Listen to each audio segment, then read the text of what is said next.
Elite Group vari Ixora 2.5, 3 and 3.5 BHK ultra luxurious apartments, JNTU, Hyderabad. మరిన్ని వివరాలకి ఈ కింద నంబర్ని సంప్రదించండి.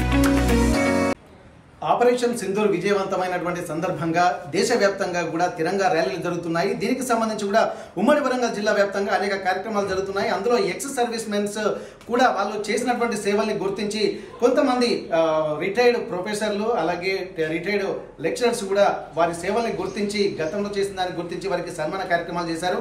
ఈ రోజు కూడా తిరంగా యాత్ర కూడా ప్రారంభించడానికి కూడా వాళ్ళు సన్నాహాలు చేస్తున్నటువంటి నేపథ్యంలో ప్రస్తుతానికి రిటైర్డ్ లెక్చరర్ వెంకటరమణ సార్ మనతో ఉన్నారు. ఒకసారి వారి ఇన్స్పిరేషన్ ఎందుకు వీళ్ళకి సన్మానం చేయాల్సి వచ్చింది అన్నటువంటి కోణంలో ఒకసారి మనం మాట్లాడదాం. ఎందుకంటే చాలా విషయాలు కూడా పరిగణనలు తీసుకోవచ్చు. ఎందుకంటే ఆపరేషన్ సింధూర్ తర్వాత దేశం అంతా ఒకసారి ఒక భావోద్వేగమైనటువంటి వాతావరణంలోకి వెళ్ళింది.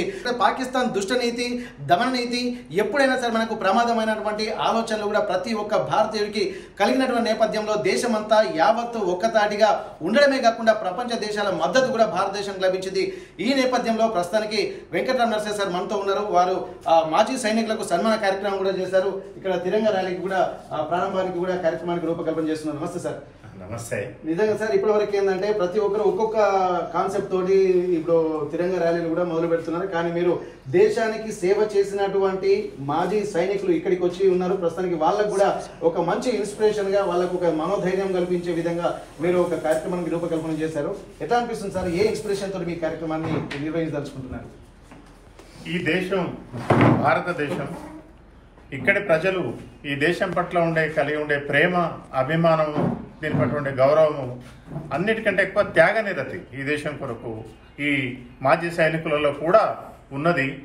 వీళ్ళని మనం గౌరవించుకోవడము అంటే ఇప్పుడు బలిదానమైనటువంటి సైనికులతో పాటు వాళ్ళ స్నేహితులు ఆ కాలంలో కూడా జరిగినటువంటి బలిదానాలను సంస్మరణ చేసుకుంటూ మనశ్శాంతిని, ఆనందాన్ని, ఈ దేశ సైనికులని ప్రోత్సహించేటువంటి రీతిలో కార్యక్రమాలు చేయాలనేటువంటి భావన కలిగి నా మిత్రుడు Bhaskar ex service man, Vithal Rao ex service man, మా ఊరి వీళ్ళు ఎప్పుడైతే సైన్యంలో చేరినరో నేను లెక్చరర్ అయ్యాను, ఆయనేమో సైనికుడు అయ్యాడు. ఇప్పుడు ఆయన గొప్పతనం ఆయన దేశానికి, నా గొప్పతనం నేను పిల్లలకు చదువు చెప్పడం. ఈ విధంగా మాజీ సైనికులని సన్మానించుకుంటే మనకు కాస్త మనశ్శాంతి దొరుకుతుంది అనేటువంటిది, వాళ్ళకు కూడా ఆనందం ఇచ్చినటువంటి వాళ్ళం అవుతామనేటువంటిది ఈ సింధూర్ విజయ ర్యాలీలో పాల్గొంటే మనకు సామాజిక దృక్పథం రాబోయేటువంటి తరాలకు ఇది ఒక ఆదర్శంగా ఉంటుందని భావించి ఈ సన్మాన కార్యక్రమం చేపట్టారు. ఓకే, మీరు ఇప్పుడు ఒక మంచి కాన్సెప్ట్ తెరదీసినట్టుగా మనకు కనిపిస్తుంది. ఎందుకంటే ఇన్ని రోజులు దేశానికి సేవలు అందించినటువంటి మీరు కొంత ఫిట్నెస్ మీద కానీ మంచి కార్యక్రమాల మీద, ఒక క్రమశిక్షణ మీద కూడా మీకు అవగాహన ఉంటుంది. కాబట్టి రిటైర్డ్ అయిపోయిన తర్వాత కూడా మళ్ళీ గ్రామాల్లోకి వెళ్ళి ఏదో రూపంలో మీరు సేవ చేయాలన్నటువంటి ఒక ఆలోచన కూడా తెరదీశారు. చాలా అద్భుతంగా అనిపించింది. వాళ్ళు కూడా దానికి సుముఖంగా ఉండి చాలా ఆనందం కూడా వ్యక్తం చేస్తున్నటువంటి పరిస్థితి. దాని అంతరార్థం మీరు ఏం చేస్తే ఇంకా వాళ్ళు బాగుంటుందని మీరు అనుకుంటున్నారు?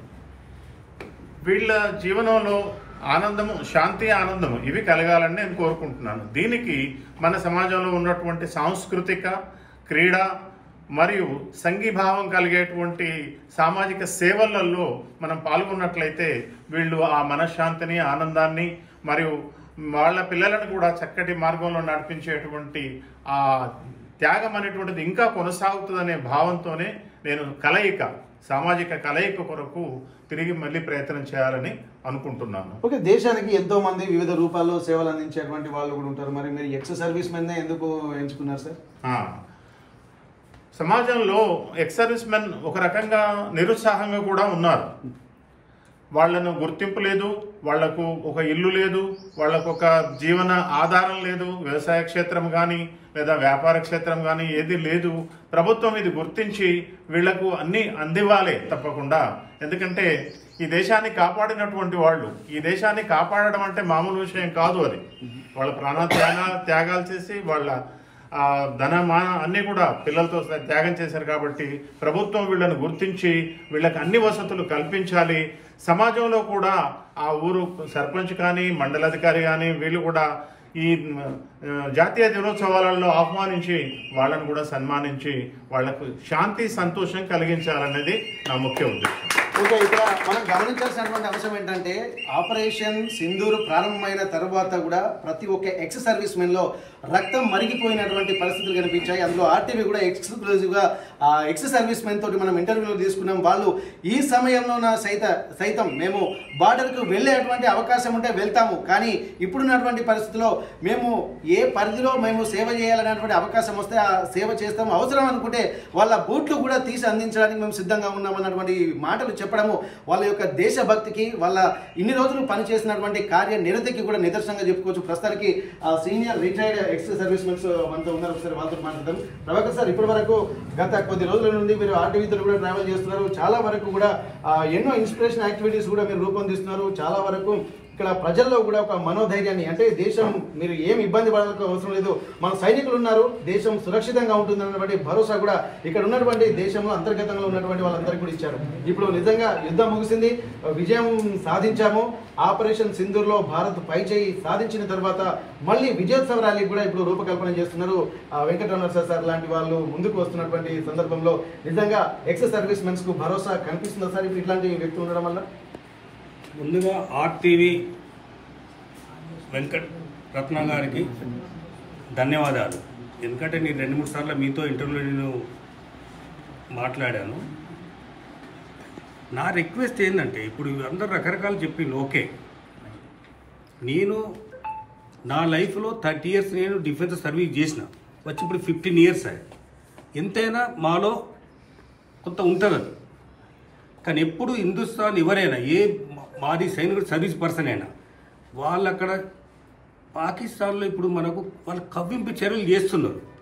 సమయం వచ్చింది, అది కంపల్సరీ మనం వాళ్ళు గిచ్చితే మనం దాన్ని 2 సార్లు గిచ్చాల్సింది అవసరం, అలా సందేహపడాల్సిన అవసరం లేదు.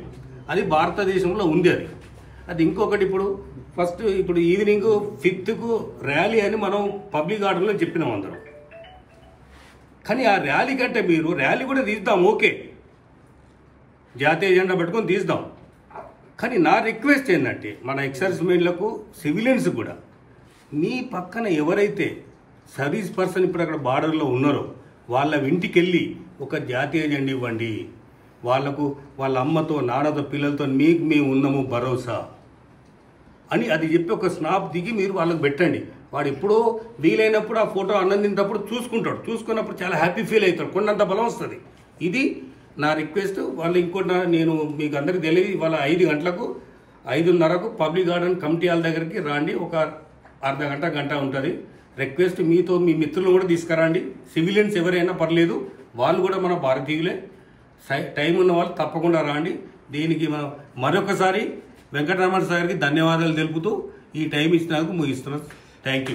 ఓకే, ఇక్కడ మనం గమనించాల్సింది ఏంటంటే, వాళ్ళు దేశం కోసము దేశ సరిహద్దుల్లోకి వెళ్ళి దేశ పౌరులు సురక్షితంగా ఉండాలని చెప్పి యుద్ధాలు చేసి పాకిస్తాన్ అంటే బుల్లెట్లకు ఎదురు నిలిచి రాకెట్ లాంచర్లకు కూడా ఎదురు నిలబడి కూడా ప్రాణాలను సైతం లెక్క చేయకుండా ముందుకు వెళ్తున్నటువంటి సైనికులు మళ్ళీ దేశంలోకి వచ్చిన తర్వాత అనేక విధాలుగా కొంత ఇబ్బంది వాతావరణం అయితే కనిపిస్తుంది. ఎందుకంటే వాళ్ళకి కావాల్సినటువంటి గుర్తింపు రాకపోవడం కూడా నిజంగా దేశంలో ఉన్నటువంటి పౌరులకు కూడా ఒక సిగ్గుచేటుగానే భావించాలి. కాబట్టి ప్రతి ఒక్క సైనికుడిని కూడా సైన్యంలో పనిచేసినటువంటి ఏ స్థాయిలో పనిచేసిన వాళ్ళను గౌరవించుకోవాల్సినటువంటి అవసరం మనకు ఉంది. కాబట్టి ఇక్కడ గ్రామంలో ఉన్నటువంటి వాళ్ళు కూడా వాళ్ళకు కొంత రెస్పెక్ట్ ఇవ్వాల్సినటువంటి అవసరాన్ని కూడా గుర్తు చేస్తున్నారు. నిజంగా అది చాలా గర్వకారణంగా మనం చెప్పుకోవాల్సినటువంటి సైనికులు చూస్తుంటే ప్రస్తుతానికి మరికొంతమంది ఉన్నారు ఒక్కొక్కసారి. ఎందుకంటే వీళ్ళందరూ సైన్యంలో పనిచేసిన తర్వాత ఇప్పుడున్నటువంటి స్థితులను అనుభవించిన తర్వాత ఎట్లాంటి ఆలోచనలు వాళ్ళు చేయబోతున్నారు ఒకసారి మనం మాట్లాడదాం. సార్ చెప్పండి సార్, ఎట్లా ఉంది సార్ ఇప్పుడు ఆపరేషన్ సింధూర్ కూడా విజయవంతంగా చేస్తున్నాం, దేశవ్యాప్తంగా కూడా విజయోత్సవ ర్యాలీ కూడా జరుగుతున్నాయి, ఎట్లా అనిపిస్తుంది సార్? ముందుగా ఆర్టీవీ ఛానల్కి మరియు పర్టికులర్గా రిటైర్డ్ లెక్చరర్ వెంకటరమణ గారికి హృదయపూర్వక ధన్యవాదాలు. వారు ఓపీ సింధూర్ విజయోత్సవ మరియు మాజీ సైనికులను గుర్తించుకొని వారికి సన్మానం చేయడం జరిగింది. ఇంకోటి ఏంటంటే, ఫస్ట్ థింగ్ నేను చెప్పేది ఏంటంటే, ఫస్ట్ ఇలాంటి సిచ్యువేషన్ అంటే ఒక మాజీ సైనికుని గుర్తించుకోవడానికి కాదు, ఎప్పుడు ఒక సైనికుడు అంటే ప్రతి ఒక్కరు సైనికులే, కానీ ప్రతి సిచ్యువేషన్లో గుర్తుంచుకోవాలి. వాళ్ళు తన యంగ్ ఏజ్లోనే ఒక వయసు వచ్చేసిన తర్వాత మళ్ళీ అక్కడ జాబ్ కానీ వెళ్తారు. ఒక సిచ్యువేషన్, ఒక ఎండ లేదు, వాన లేదు, అన్ని డ్యూటీ పరంగా వాళ్ళు అక్కడ ఉంటారు. సో ఇలాంటి సిచ్యువేషన్ ఏ సిచ్యువేషన్లో అయినా కానీ ఎక్స్ సర్వీస్ మెన్ కానీ సర్వీస్ సోల్జర్ని కానీ గుర్తించాలి. ప్రభుత్వాన్ని కోరేది ఒక్కటే, మోదీ ప్రభుత్వమైనా ఇటు ఈ తెలంగాణ ప్రభుత్వాన్ని వారికి వచ్చే ఫెసిలిటీస్ని వారికి ఇవ్వాలని ఈ ఆర్టీవీ ఛానల్ తెలుపుతున్నాను. Thanks once again. నేను వెంకటరామ నర్సయ్య గారికి కృతజ్ఞతలు. ఈ సింధూర్ గురించి అందరూ మాట్లాడుతున్నారు. అంటే సింధూర్ లాంటి ఇవి వచ్చినప్పుడే ఎక్సర్విస్మెన్ వీళ్ళంతా గుర్తుకొస్తున్నారు. సమాజంలో ఎక్సర్విస్మెన్ తర్వాత దిగి వచ్చిన తర్వాత ఎక్సర్విస్మెన్ ఎవరు గుర్తించడం లేదు.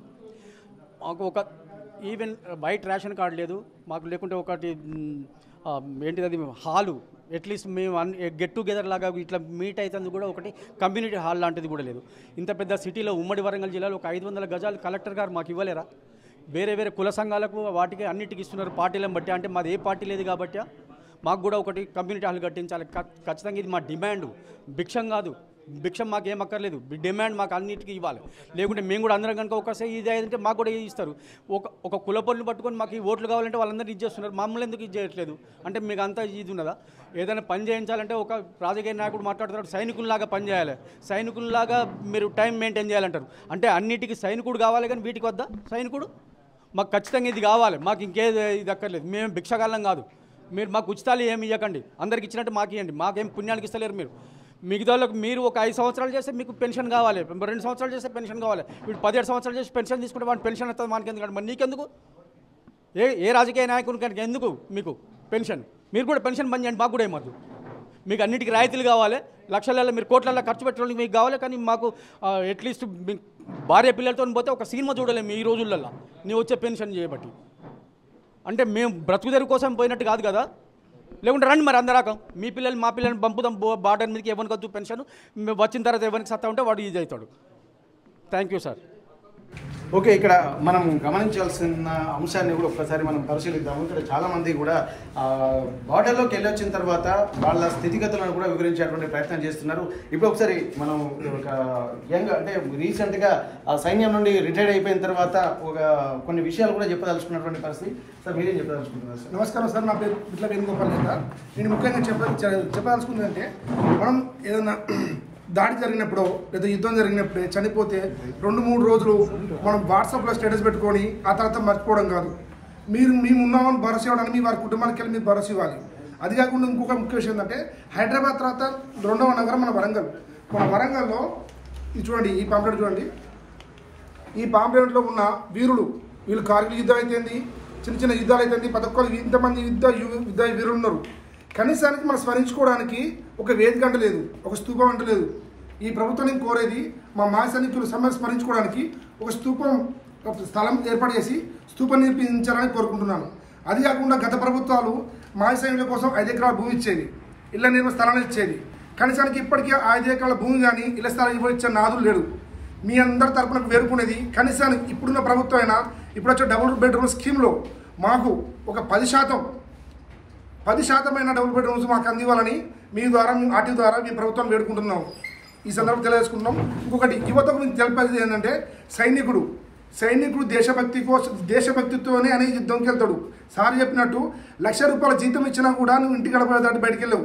ఆయన జీతం 20,000 రూపాయలతో వెళ్తాడు, అప్పుడు వెళ్ళి యుద్ధం చేస్తాడు. అది దేశభక్తి, ప్రేమతో చేస్తాడు. మీరు కనీసం రైళ్లలో ప్రయాణం చేసినప్పుడు కనీసం ఒక సైనికుడు అవపడితే ఆయన ప్లేస్ సీట్ ఇవ్వండి. అది నీ కనీస బాధ్యత. నీ హక్కు కోసం నువ్వు అడిగినప్పుడు నీ బాధ్యత నెరవేర్చావా? నెరవేర్చిన బాధ్యత మీది. ఇంకొకటి ప్రభుత్వాన్ని ఇంకొకటి వేరుకునేది ఏంటంటే, రాజకీయ నాయకులకు ఇన్కమ్ ట్యాక్స్ మాఫ్ చెప్తారు, అది మా సైనికులు ఎందుకు మాఫ్ చేయరు? శత్రువులను 20 గంటలు కంటి కాపాడి దేశాన్ని బార్డర్ కాపాడిన సైనికుడికి ఇన్కమ్ ట్యాక్స్ పడుతుంది. అదే రాజకీయ నాయకులకు వాళ్ళకు ఇన్కమ్ ట్యాక్స్ ఉండదు. దీనిని కూడా ప్రభుత్వాలు కొంచెం మమ్మల్ని గుర్తించి ఆ ట్యాక్స్ కూడా మాఫ్ చేయాలని నేను వేడుకుంటున్నాను. ముఖ్యంగా సార్, మాకు మా హన్మకొండ ఉమ్మడి వరంగల్ జిల్లాలో ఒక సైనిక వేదిక అంటే లేదు, కమ్యూనిటీ హాల్ అంటే లేదు.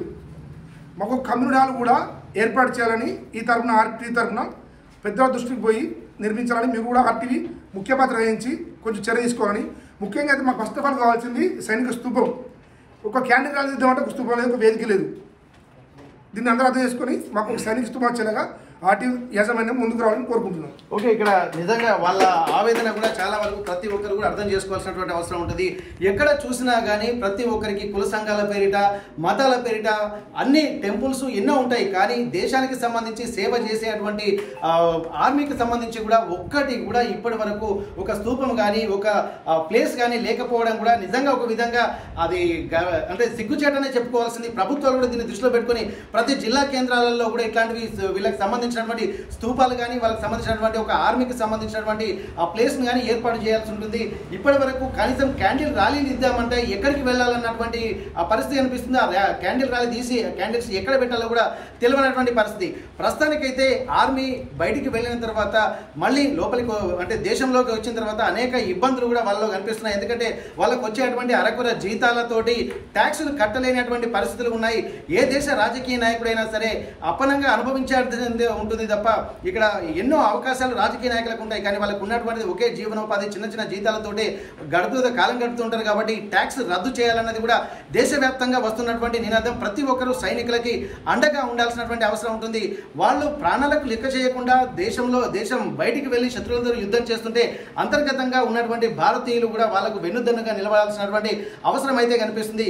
కాబట్టి అందులో దేశ సేవలో దేశం ఏమిచ్చిందని దూషించుట దోషం, దేశానికి ఏమిస్తే తీరును రుణశేషం అన్నటువంటి ఒక కాన్సెప్ట్ తోటి మేము మా జీవితాలను అన్నింటినీ పనంగా పెట్టి మేము దేశం కోసం పాటుపడుతున్నటువంటి ఈ సమయంలో కూడా ప్రభుత్వాలు మా త్యాగాలను కానీ మా ఆశయాలను కానీ గౌరవించాల్సినటువంటి అవసరం ఉంటుంది. సైనికుడు అనేటువంటి వాడు మరణం లేనివాడు. ఇక్కడ బార్డర్లో చనిపోయినా వీరమరణం పొందిన దేశంలో ఒకవేళ రిటైర్డ్గా ఉండి ఎక్స్ సర్వీస్ మెన్గా ఉన్నా కానీ వాళ్ళ ఆలోచనలకు ఒక అంతం అనేది లేదు. ఇది ఆద్యంత రహితమైనటువంటి ఆలోచనలు కాబట్టి వాటన్నిటిని దృష్టిలో పెట్టుకొని, ఎందుకంటే ఒక సైనికుడు మరణిస్తే 100 సైనికులు రావాల్సినటువంటి తరుణం ఉంటుంది. అంటే ఆలోచన మాత్రం కంటిన్యూగా కొనసాగాల్సినటువంటి అవసరం ఉంటుంది. అప్పుడే దేశం సుభిక్షంగా సురక్షవంతంగా ఉంటుంది. కాబట్టి ఇక్కడ ప్రభుత్వాలు కూడా ప్రతిదీ దృష్టిలో పెట్టుకొని ఇక్కడ కుల సంఘాలకు ఎట్లాగైతే కొన్ని భవనాలు నిర్మించారో కానీ ఆర్మీకి కూడా భవనం లేకపోవడం కూడా చాలా దారుణమైనటువంటి విషయంగానే పరిగణించాలి. ఇవాళ ఇబ్బందులు కూడా అన్ని ఆర్టీవీ తోటి పంచుకుంటున్నటువంటి పరిస్థితి. ఆర్టీవీ వేదికగా కూడా ప్రభుత్వాలకు అలాగే